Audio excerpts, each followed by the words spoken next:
NATO की तरफ से यह दावा किया गया कि क्राइमिया में पुतिन बैकफुट पर आ गए। क्राइमिया पर रूस ने 2014 में कब्जा जमा लिया था, लेकिन यूक्रेन से लंबी जंग छिड़ने के बाद नेटो ने दावा किया कि पुतिन इस कदर पस्त हो चुके हैं कि वो क्राइमिया में भी बैकफुट पर आ चुके हैं। खबरें तो यहां तक हैं कि पुतिन ने वहां से अपने जितने भी फाइटर जेट हैं उन्हें हटा लिया है। नेटो का दावा है कि ऐसा पुतिन ने क्राइमिया पर यूक्रेन के ताबड़तोड़ हमलों के बाद किया।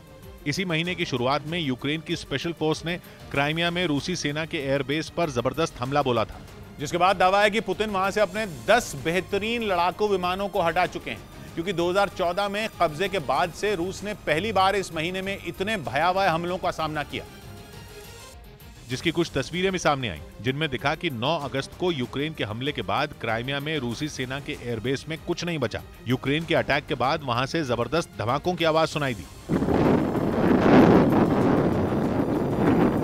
काफी दूर से धुआं भी एयरबेस। लोन देने वाले आपकी मदद नहीं करते, वो लाभ कमाने के लिए देते हैं।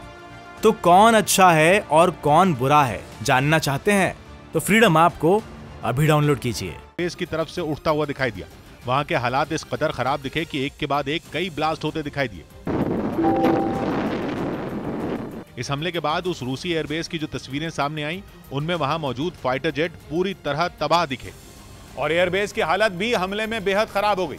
यूक्रेन की तरफ से किए गए हमलों की गूंज रूस के एयरबेस से कुछ दूरी पर मौजूद समुद्र तट पर भी सुनाई दी और उस इलाके तक पूरे आसमान में धुआं फैल गया। यही वजह रही कि इससे घबराए लोगों में क्राइमिया से बाहर जाने के लिए भगदड़ मच गई।